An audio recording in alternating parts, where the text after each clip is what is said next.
नमस्कार मित्रों, हर हर महादेव।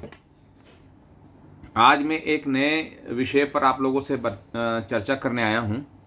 नया विषय जो है हमारा ये है कि हमें परिक्रमा क्यों करनी चाहिए और परिक्रमा करने का नियम क्या है और परिक्रमा करने के फायदे क्या क्या हैं।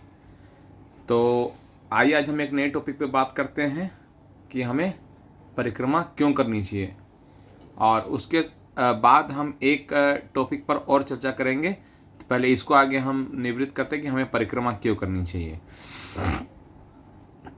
तो सनातन धर्म और संस्कृति और शास्त्र के आधार पर हम जो बात करते हैं वो करते हैं, बिल्कुल प्रमाण के साथ में करते हैं हम लोग। भगवत प्राप्त संत महापुरुष के व्यासपीठ या निवास स्थान की, उनके द्वारा शक्तिपात किए हुए वट या पीपल वृक्ष की, महापुरुषों के समाधि स्थल की अथवा किसी देव प्रतिमा की या किसी कामना या संकल्प पूर्ति हेतु किसी मंदिर की जो परिक्रमा या प्रदक्षिणा की जाती है, उसके पीछे अत्यंत सूक्ष्म रहस्य छिपे हुए हैं। इसके द्वारा मानवीय मन की श्रद्धा समर्पण की भावना का सदुपयोग करते हुए उसे अत्यंत प्रभावशाली आभास विज्ञान का लाभ दिलाने की सुंदर व्यवस्था हमारे संस्कृति में है। प्रदक्षिणा मतलब परिक्रमा के में छिपे वैज्ञानिक रहस्य क्या क्या है। हम जो भी बात करते हैं विज्ञान और पराविज्ञान दोनों की बात करते हैं, विज्ञान और अध्यात्म दोनों की बात करते हैं। क्योंकि आजकल के जो युवा हैं उनको आप अगर धर्म की बात या अध्यात्म की बात सिखाएंगे तो वो सबसे पहले बात करेंगे कि इसका वैज्ञानिक आधार क्या है, जबकि विज्ञान जो है वो धर्म से नीचे है। यही चीज़ उनको नहीं समझ में आती है। विज्ञान धर्म से नीचे है और धर्म विज्ञान से ऊपर है। विज्ञान के ऊपर जो है उसे पराविज्ञान कहते हैं। तो प्रदक्षिणा में छिपे हुए वैज्ञानिक रहस्य क्या क्या हैं, चलिए आज हम इस पर चर्चा करते हैं। देव मूर्ति व ब्रह्मनिष्ठ संत महापुरुषों के चारों तरफ दिव्य आभा मंडल होता है, जिसे एक गुड ऑरा कहते हैं। मतलब प्रत्येक महापुरुष हुआ या जो मंदिर की प्रतिमा हुई या मंदिर हुआ या वैसा शक्ति स्थल हुआ, उसका चारों तरफ एक आभा मंडल होता है, एक ऑरा होता है, जिसे पॉजिटिव ऑरा कहते हैं, सकारात्मक आभा मंडल। वैसे तो हर व्यक्ति के शरीर में से एक आभा निकलती है, आपसे भी निकलती है, हमसे भी निकलती है, सबके अंदर में से एक आभा निकलती है।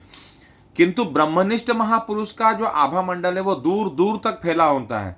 यदि ये महापुरुष कुंडलिनी योग के अनुभवनिष्ठ योगी भी हों तो उनका आभा मंडल इतना व्यापक होता है कि उसे नापने का जो यंत्र है वो भी असमर्थ हो जाते हैं।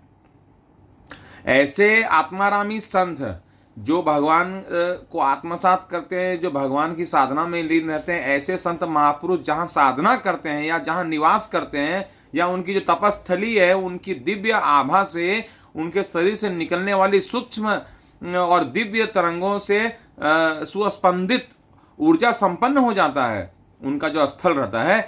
इस कारण ऐसे महापुरुष की परिक्रमा करने से या ऐसे स्थान की परिक्रमा करने से लाभ तो होता ही है, साथ ही उनके सानिध्य से सुस्पंदित स्थानों की भी परिक्रमा से हमारे अंदर आश्चर्यजनक उन्नति कारक परिवर्तन होने लगते हैं।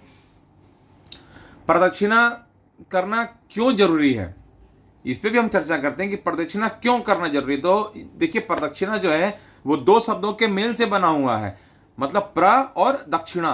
प्रदक्षिणा अर्थात दक्षिण दिशा की ओर फेर करना, मतलब फेरे लेना, इसी कहते हैं प्रदक्षिणा। परिक्रमा सदैव अपने बाएं हाथ की ओर से दाएं हाथ की ओर जाती है। आप मंदिर में जब परिक्रमा करने जाते हैं तो आप देखिए, भगवान के सामने जब आप निकलते हैं तो बाएं हाथ से आरंभ करके आपकी परिक्रमा आके दाहिने हाथ की ओर खत्म होती है, क्योंकि देवी शक्ति के आभा मंडल की जो गति है वो दक्षिणावर्ती होती है। इसके विपरीत दिशा में परिक्रमा करने से उक्त आभा मंडल की तरंगे हमारे स्वयं की आभा मंडलों की जो तरंगे हैं उनमें टकराव पैदा होता है। अगर आप जो विपरीत दिशा से, जैसे बाएं से चल के अगर आप दाहिने की ओर प्रदक्षिणा अगर कर रहे हैं तो ये तो ठीक है, क्योंकि उनकी जो देवी देवताओं की या प्रतिमा की या जो संत महापुरुष हैं, जो साधक हैं, उनकी जो उनका जो ऑरा मंडल, आभा मंडल होता है, उनकी शक्ति भी दक्षिण दिशा की ओर ही गतिमान रहती है। तो आप भी जब दक्षिण दिशा की ओर परिक्रमा करते हैं, बाएं से दाएं की ओर, तब तो ठीक रहता है। मगर आप अगर उल्टा अगर आप मतलब विपरीत अगर करते हैं, तो वह हमारी आभा मंडल की तरंगों से वो टकराती है, और जब टकराव पैदा होता है तो हमारी जीवनी शक्ति जो है वह नष्ट होने लगती है। तो हमारी इतनी क्षमता नहीं है, हमारा आभा मंडल इतना मजबूत नहीं है कि हम उनके आभा मंडल से हम टकरा सकें, क्योंकि हम ना तो साधक हैं और ना ही हम उतने संत महापुरुष हैं। तो उनका ऑरा, उनका जो आभा मंडल है, उनको आत्मसात करने के लिए, उनको ग्रहण करने के लिए आपको बाएं से दाईं ओर ही परिक्रमा करनी चाहिए। तीर्थों की अपनी महिमा है, परंतु हयात ब्रह्मवेता सत्पुरुषों की महिमा तो निराली है। उनके लिए शास्त्र कहते हैं कि वे तो चलते फिरते तीर्थराज हैं, वो तीर्थ शिरोमणि हैं। अगर वैसे महापुरुष जो संत है, अगर आप उनकी परिक्रमा करते हैं, तो समझ लीजिए कि आपको एक तीर्थ की परिक्रमा का आपको मतलब फल प्राप्त होता है। ऐसे महापुरुष यदि किसी वस्तु की दृष्टि अगर किसी वस्तु पर पड़ जाए, या ऐसे महापुरुष किसी वस्तु को स्पर्श कर दे, अथवा ये उस पर संकल्प कर दें, तो यह हमारे लिए प्रसाद की तरह हो जाती है। प्रसन्नता, आनंद, उल्लास एवं शांति देने वाली हो जाती है। साथ ही आपकी जो मनोकामना रहती है वो भी पूर्ण होती हैं। इसका हम प्रत्यक्ष उदाहरण यह है कि विश्व भर में स्थित आश्रमों में ब्रह्मनिष्ठ महापुरुष पूज्य द्वारा शक्तिपात किए हुए वट वृक्ष या पीपल वृक्ष, जिन्हें बड़ बादशाह या पीपल बादशाह के नाम से जाना जाता है, ये कलयुग के साक्षात कल्प वृक्ष साबित हो रहे हैं।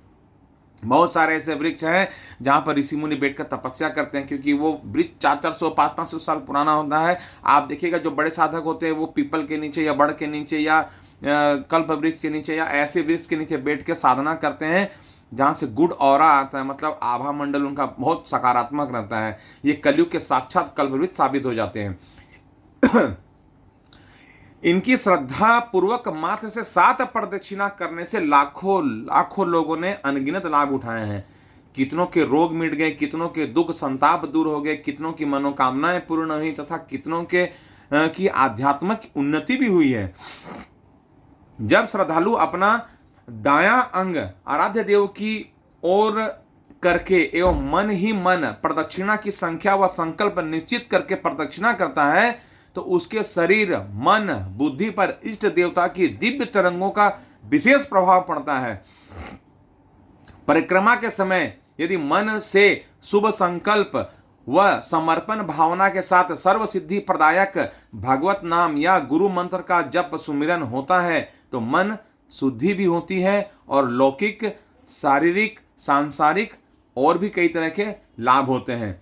तो मैंने आज आपको बताया है कि परिक्रमा करने के क्या क्या फायदे हैं, और परिक्रमा करने का तरीका क्या क्या है, और किन किन की परिक्रमा करनी चाहिए, और परिक्रमा करने के फायदे क्या क्या हैं। तो मैं आशा करता हूं कि आप लोगों को मेरे द्वारा दी गई जानकारी बहुत पसंद आई होगी, और आप लोग मेरी वीडियो को देखिए। अगर आप लोगों को मेरी वीडियो अच्छी लगती है तो आप कमेंट कीजिए, मेरा प्रोत्साहन कीजिए।